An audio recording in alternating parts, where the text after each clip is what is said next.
Alors bonjour tout le monde, aujourd'hui je vais faire une petite vidéo pour vous expliquer la section 8.3 du livre. On va se retrouver à la page 346 où est-ce qu'on veut faire la résolution d'une inéquation du second degré. On a vu à la section 8.2 comment faire la résolution d'une inéquation du premier degré.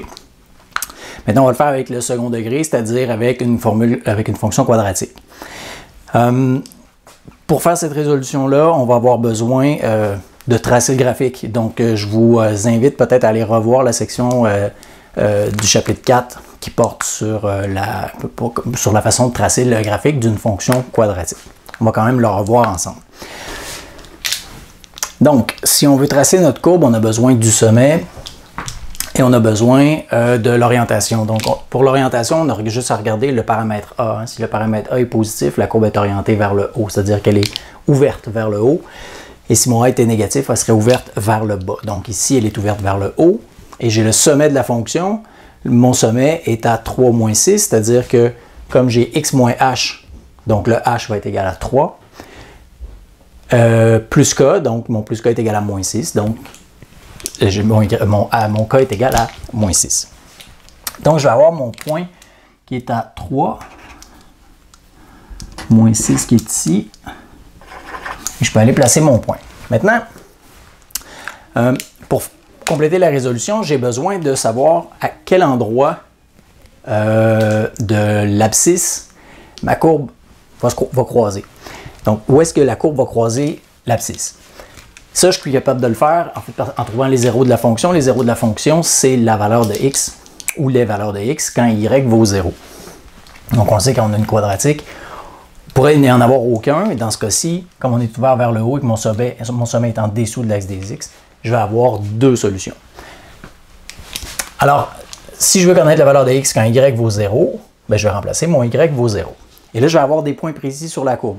Donc, je vais transformer mon inéquation en équation. J'ai y qui est égal à 2 fois x moins 3 au carré moins 6. Et je vérifie quand y est égal à 0. Donc 0 est égal à 2 fois x moins 3 au carré moins 6. Je vais additionner 6 de chaque côté. Donc 6 va être égal à 2 fois x moins 3 au carré. Divise par 2 pour me enlever celui-là qui est là. Donc 3 est égal à x moins 3 au carré. Et maintenant, on va extraire la racine.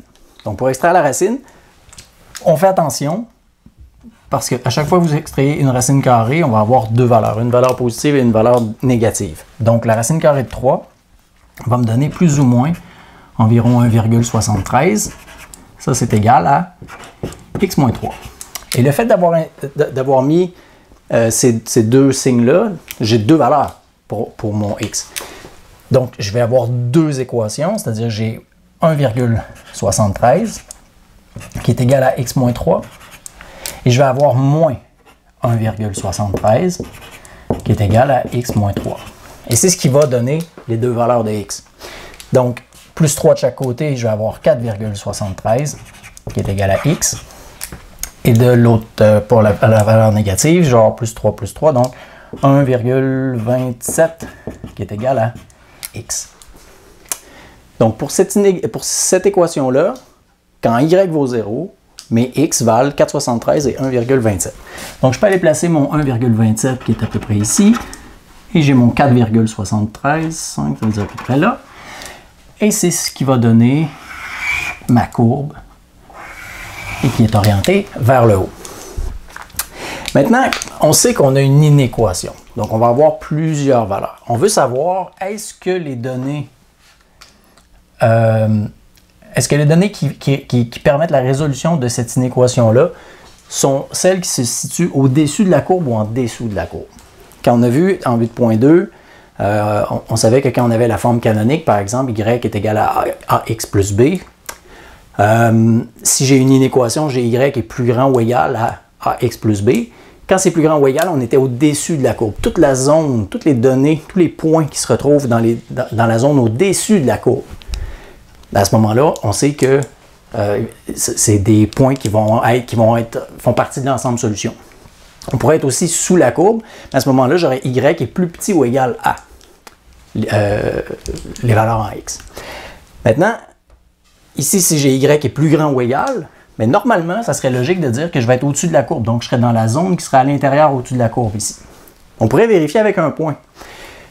Si je prends le point, par exemple, qui est sur l'abscisse, je pourrais prendre le point 3, 0 et vérifier si mon inéquation est vérifiée.